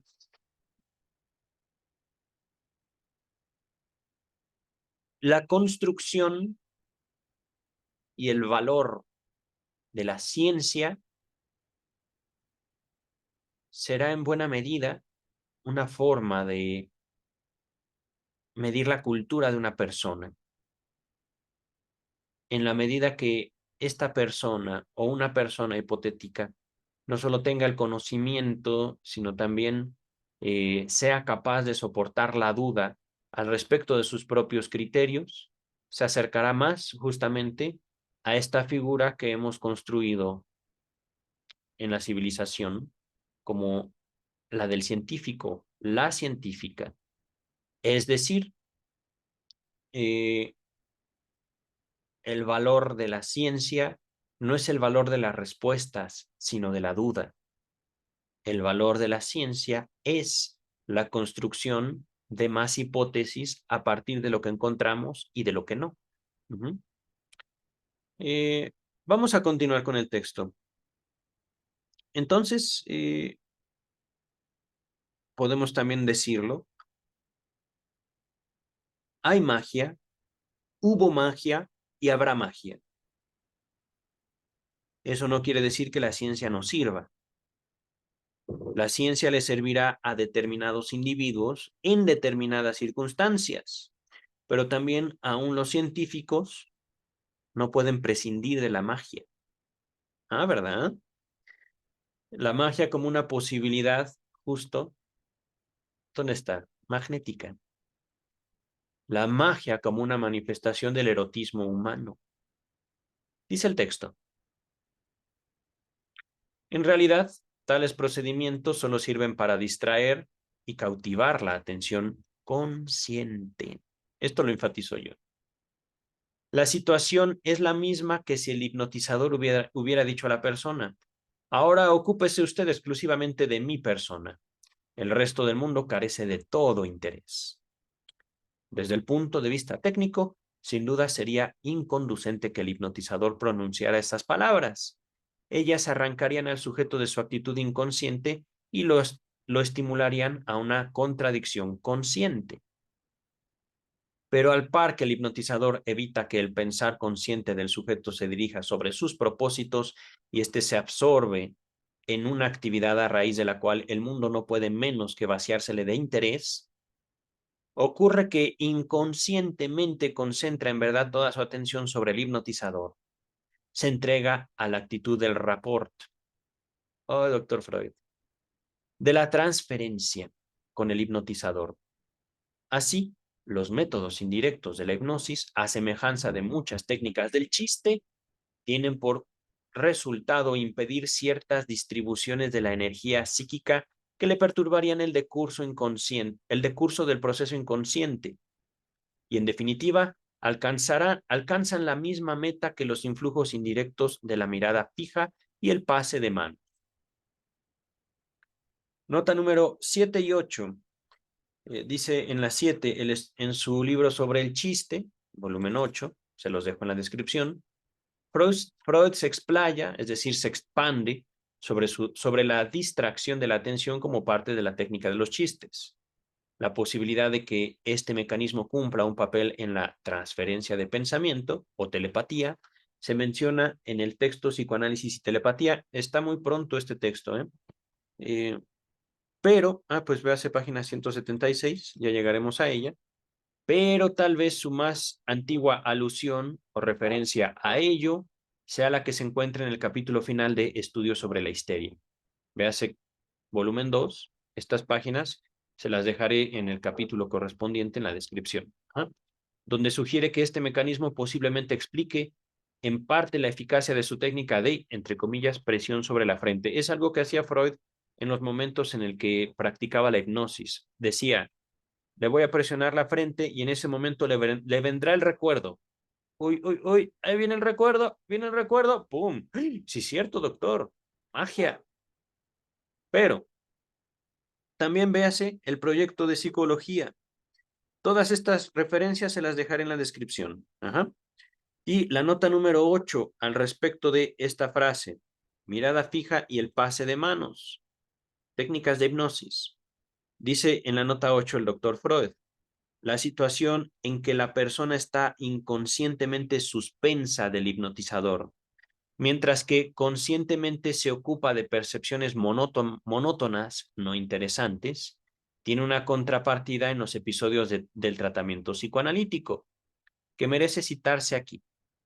En todo análisis sucede por lo menos una vez que el paciente asevera con obstinación que no se le ocurre absolutamente nada.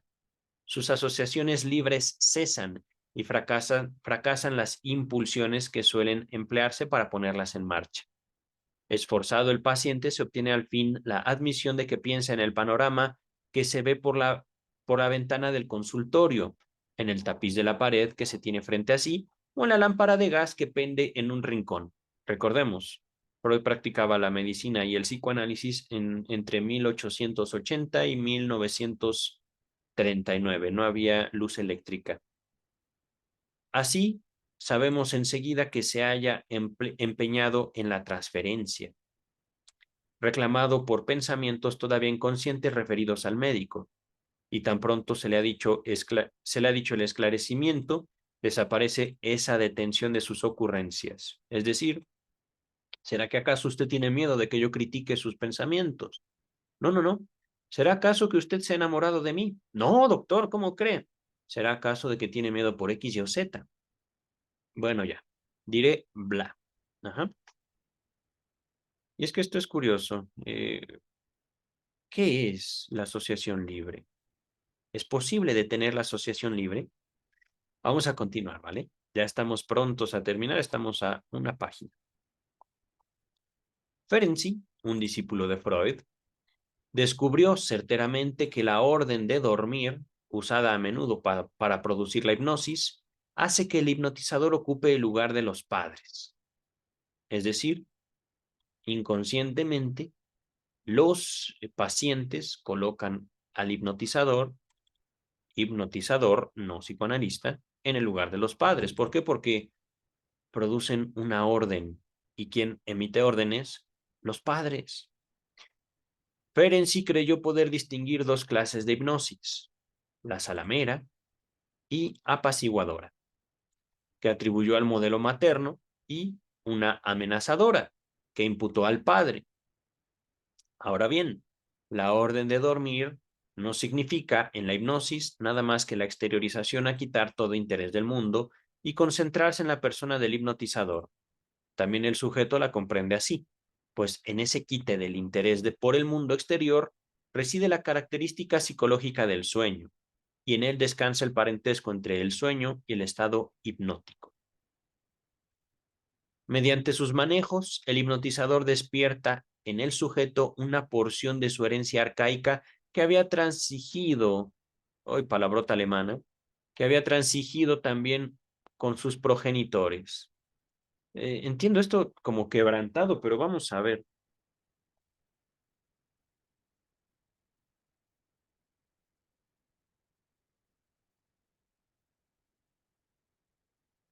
Permítame, permítame. Transigir. Aquí está la definición de transigir: admitir o aceptar una persona la opinión o las ideas de otra en contra de las suyas propias, a fin de llegar a un acuerdo. Mm, Podríamos decir impuesto. Repito, el hipnotizador despierta en el sujeto una porción de su herencia arcaica que había impuesto también con sus progenitores y que experimentó en la relación con el padre una reanimación individual, la representación de una personalidad muy poderosa y peligrosa, y ante la cual solo pudo adoptarse una actitud pasiva masoquista y resignar la voluntad propia, y apareció una osada empresa a estar a solas con ella, entre paréntesis, perdón, entre comillas, sostenerle la mirada. Es que sólo así podemos concebir la relación de un individuo de la horda primordial con el padre primordial. Como lo sabemos, por otras reacciones, el individuo ha conservado un grado variable de aptitud personal para revivir estas situaciones antiguas. Empero, un saber de que la hipnosis es solo un juego, una revocación, renovación falsa de aquellas viejas impresiones, puede persistir acaso y velar por la resistencia frente a consecuencias demasiado serias de la cancelación hipnótica de la voluntad. ¿Qué? A ver, mm, permítanme, permítanme. Les estoy dejando el texto.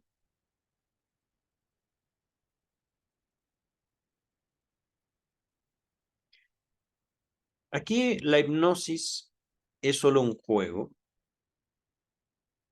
Quitarle seriedad, restarle el valor de un poder, digámoslo así, mágico,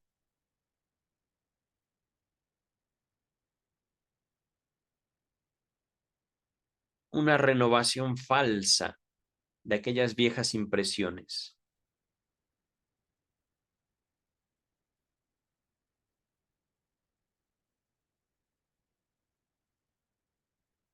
Le soy sincero, el significado del texto se me escapa.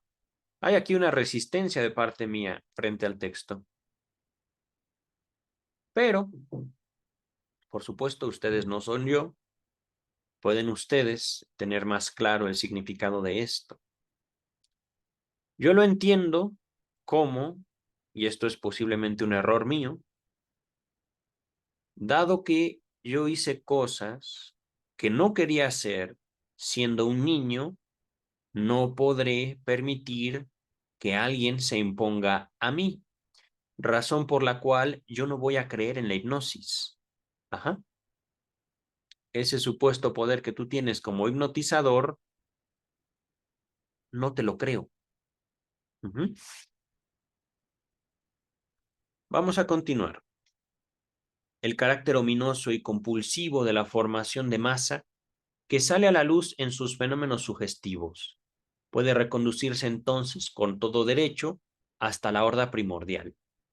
El conductor de masa sigue siendo el temido padre primordial.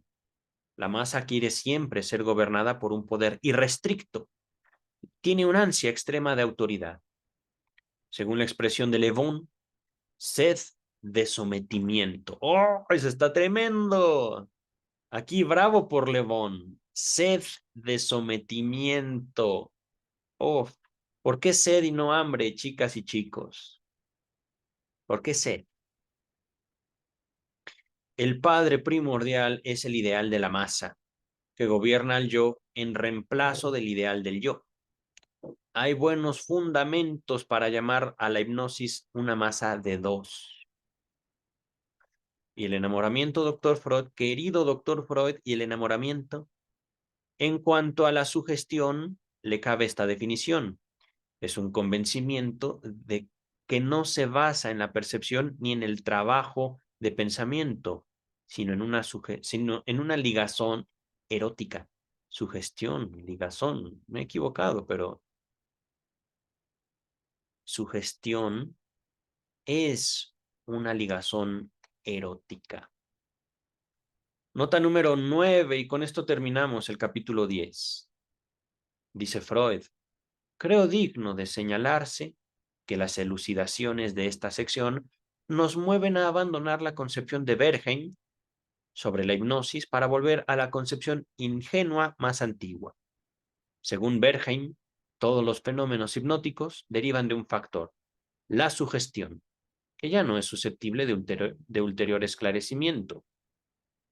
Nosotros llegamos a la conclusión, y aquí otra vez nosotros es Freud y el movimiento psicoanalítico, de que la sugestión es un fenómeno parcial del estado hipnótico que tiene su buen fundamento en una disposición que se conserva inconscientemente desde la historia primordial de la familia humana. Freud, dice el traductor, ya había expresado su escepticismo acerca de las opiniones de Bergheim sobre la sugestión en el prólogo a su trabajo, a su traducción del libro de aquel, es decir, de Bergheim, sobre el tema de la sugestión, en el volumen número 1. Véase mi nota introductoria, dice el traductor. Todas estas referencias se las dejaré en la descripción. Con esto, chicas y chicos, acabamos el capítulo número 10 de Psicología de las Masas y Análisis del Yo. Regreso a la pantalla. ¡Pum! Oh, texto lindo, texto hermoso, pero tengo trabajo que hacer para poder subirlo a internet. Nos vemos pronto en el capítulo 11, que la verdad me da mucho miedo, pero también tengo muchas ganas de leer el capítulo 11 de Psicología de las Masas. Cuídense, chicas, chicos, y nos estamos viendo en el siguiente video. Bye.